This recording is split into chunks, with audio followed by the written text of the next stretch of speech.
tal, queridos amigos y oyentes de este espacio? Es una alegría enorme el poder saludarlos nuevamente. Espero que se encuentren de lujo disfrutando de esta semana corta en la que conmemoramos la presencia en vida de los seres que han trascendido al plano de lo eterno, bajo el marco del Día de Muertos o festividad de los fieles difuntos, una de las tradiciones más arraigadas en México. Con motivo de estas festividades, quise traerles un cuento muy alusivo a la fecha. Esta obra es de la autoría de la escritora Amparo Dávila, quien fuera originaria de Zacatecas y a su vez hija adoptiva de San Luis Potosí, lugar donde pasara gran parte de su vida. Con esta lectura también hacemos homenaje al Día de la Escritora, que se festejara el pasado 17 de octubre. Mi admiración y reconocimiento total para todas aquellas mujeres que se han dedicado, ya sea por gusto, por quehacer profesional, por herencia o por cualquier otro motivo, al oficio de la palabra escrita.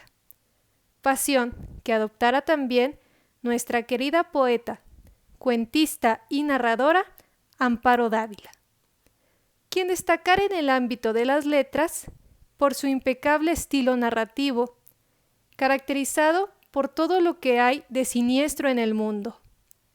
Y sin más preámbulo, les comparto esta historia, titulada El huésped. Nunca olvidaré el día en que vino a vivir con nosotros. Mi marido lo trajo al regreso de un viaje. Llevábamos entonces cerca de 3 años de matrimonio.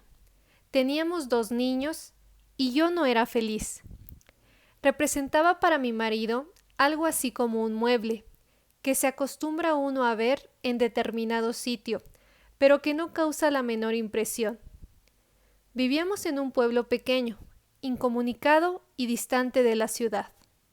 Un pueblo casi muerto o a punto de desaparecer. No pude reprimir un grito de horror cuando lo vi por primera vez.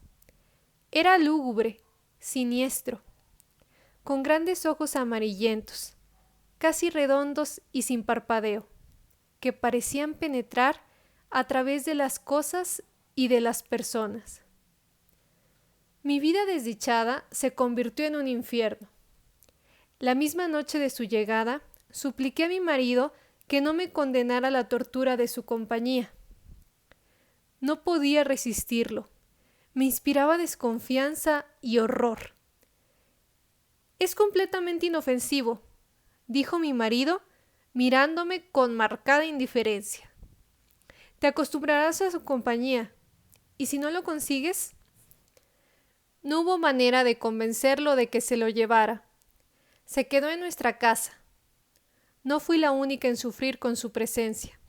Todos los de la casa, mis niños, la mujer que me ayudaba, su hijito, sentíamos el pavor de él. Solo mi marido gozaba teniéndolo allí. Desde el primer día, mi marido le asignó el cuarto de la esquina. Era esta una pieza grande, pero húmeda y oscura. Por esos inconvenientes, yo nunca la ocupaba. Sin embargo, él pareció sentirse contento con la habitación. Como era bastante oscura, se acomodaba a sus necesidades. Dormía hasta el oscurecer, y nunca supe a qué hora se acostaba. Perdí la poca paz de que gozaba en la casona. Durante el día, todo marchaba con aparente normalidad. Yo me levantaba siempre muy temprano. Vestía a los niños, que ya estaban despiertos. Les daba el desayuno, los entretenía, mientras Guadalupe arreglaba la casa y salía a comprar el mandado. La casa era muy grande, con un jardín en el centro y los cuartos distribuidos a su alrededor. Entre las piezas y el jardín había corredores que protegían las habitaciones del rigor de las lluvias y del viento que eran frecuentes.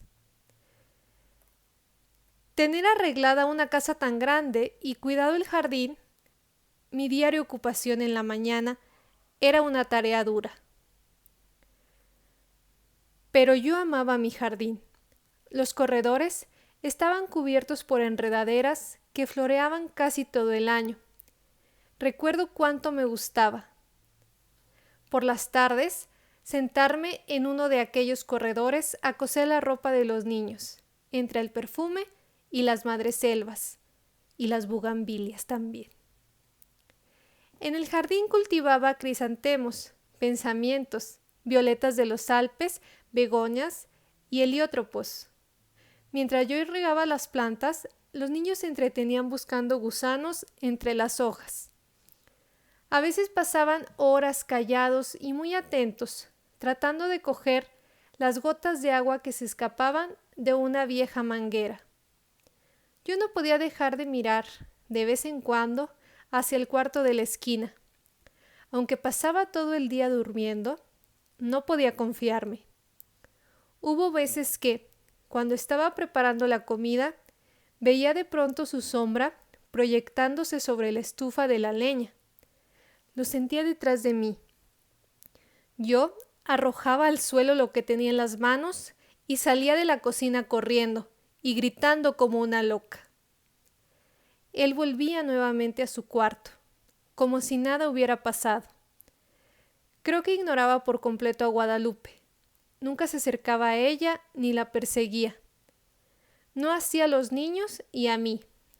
A ellos los odiaba y a mí me acechaba siempre. Cuando salía de su cuarto, comenzaba la más terrible pesadilla que alguien pueda vivir.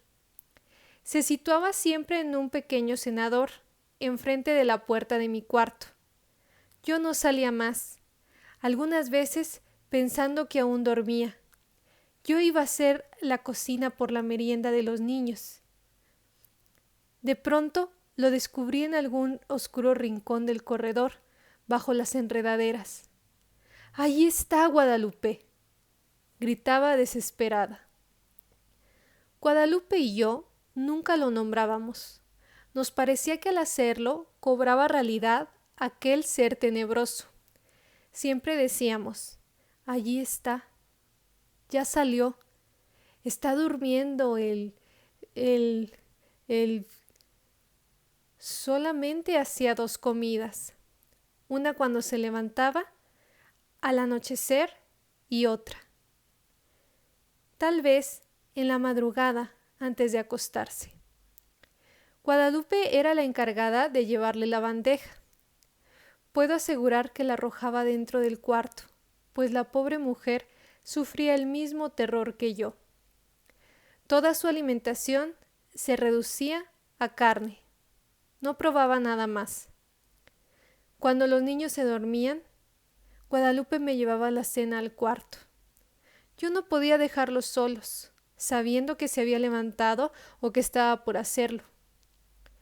Una vez terminadas sus tareas, Guadalupe se iba con su pequeño a dormir y yo me quedaba sola, contemplando el sueño de mis niños. Como la puerta de mi cuarto quedaba siempre abierta, no me atrevía a acostarme, temiendo que en cualquier momento pudiera entrar y atacarnos. Y no era posible cerrarla. Mi marido llegaba siempre tarde, y al no encontrarla abierta, habría pensado, y llegaba bien tarde, que tenía mucho trabajo, dijo alguna vez. Pienso que otras cosas también lo entretenían. Una noche estuve despierta hasta cerca de las 2 de la mañana, oyéndolo afuera. Cuando desperté, lo vi junto a mi cama, mirándome con su mirada fija, penetrante. Salté de la cama y le arrojé la lámpara de gasolina que dejaba encendida toda la noche. No había luz eléctrica en aquel pueblo, y no hubiera soportado quedarme a oscuras, sabiendo que en cualquier momento él se libró del golpe y salió de la pieza. La lámpara se estrelló en el piso de ladrillo y la gasolina se inflamó rápidamente. De no haber sido por Guadalupe, que acudió a mis gritos, habría ardido toda la casa. Mi marido no tenía tiempo para escucharme, ni le importaba lo que sucediera en casa. Solo hablábamos lo indispensable, entre nosotros. Desde hacía tiempo el afecto y las palabras se habían agotado. Vuelvo a sentirme enferma cuando recuerdo. Guadalupe había salido a la compra y dejó al pequeño Martín dormido en un cajón donde lo recostaba durante el día. Fui a verlo varias veces. Dormía tranquilo. Era cerca del mediodía. Estaba peinando a mis niños cuando oí el llanto del pequeño Martín mezclado con extraños gritos. Cuando llegué al cuarto, lo encontré golpeando cruelmente al niño. Aún no sabré explicar cómo le quité al pequeño y cómo me lancé contra él con una tranca que encontré a la mano. Yo lo ataqué con toda la furia contenida por tanto tiempo. No sé si llegué a causarle mucho daño, pues caí sin sentido. Cuando Guadalupe volvió del mandado, me encontró desmayada, y a su pequeño lleno de golpes y de araños que sangraban. El dolor y el coraje que sintió fueron terribles. Afortunadamente, el niño no murió y se recuperó pronto. Temí que Guadalupe se fuera y me dejara sola. Si no lo hizo, fue porque era una mujer noble y valiente que sentía gran afecto por los niños y por mí. Pero ese día nació en ella un odio que clamaba venganza. Cuando conté lo que había pasado a mi marido, le exigí que se lo llevara, alegando que podía matar a nuestros niños, como trató de hacerlo con el pequeño Martín. Cada día estás más histérica. Es realmente doloroso y deprimente contemplarte así. Te he explicado 1000 veces que es un ser inofensivo, contestó. Pensé entonces en huir de aquella casa, de mi marido y de él, pero no tenía dinero y los medios de comunicación eran difíciles. Sin amigos ni parientes a quienes recurrir, me sentía tan sola como un huérfano. Mis niños estaban atemorizados, ya no querían jugar en el jardín y no se separaban de mi lado. Cuando Guadalupe salía al mercado, me encerraba con ellos en mi cuarto. Esta situación no puede continuar, le dije un día a Guadalupe. Tendremos que hacer algo y pronto, me contestó ella. Pero, ¿qué podemos hacer las dos solas? Solas, es verdad, pero con un odio. Sus ojos tenían un brillo extraño. Sentí miedo y alegría. La oportunidad llegó cuando menos lo esperábamos. Mi marido partió para la ciudad a arreglar unos asuntos. Tardaría en regresar, según me dijo, unos 20 días. No sé si él se enteró de que mi marido se había marchado, pero ese día despertó antes de lo acostumbrado y se situó frente a mi cuarto. Guadalupe y su niño durmieron en mi cuarto, y por primera vez pude cerrar la puerta. Guadalupe y yo pasamos casi toda la noche haciendo planes. Los niños dormían tranquilamente. De cuando en cuando oíamos que llegaba hasta la puerta del cuarto y la golpeaba con furia. Al día siguiente dimos de desayunar a los 3 niños y para estar tranquilas y que no nos estorbaran en nuestros planes, los encerramos en mi cuarto. Guadalupe y yo teníamos muchas cosas por hacer y tanta prisa en realizarlas que no podíamos perder tiempo ni en comer. Guadalupe cortó varias tablas grandes y resistentes, mientras yo buscaba martillo y clavos.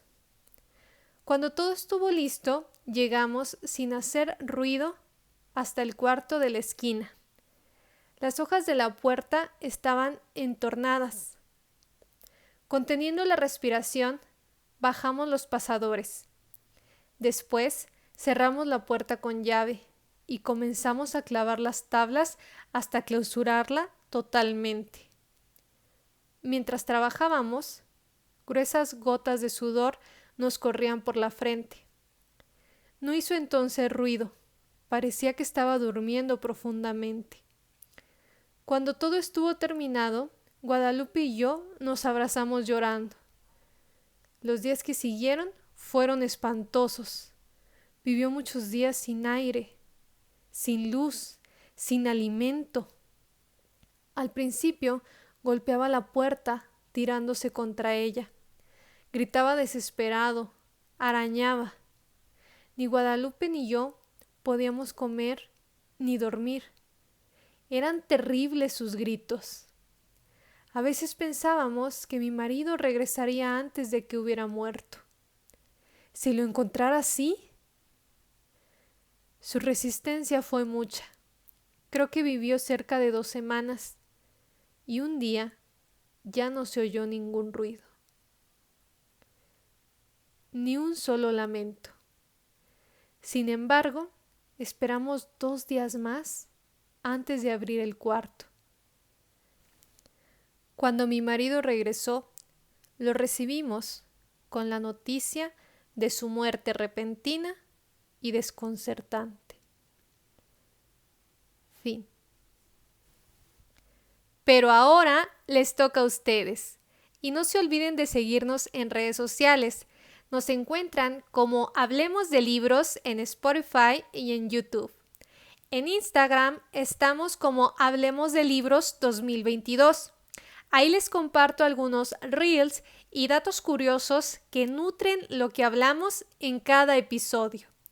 Recuerden que también pueden escucharnos en Apple Podcast y es totalmente gratis. Y ahora sí, hasta aquí mi reporte, Joaquín. ¡Chao!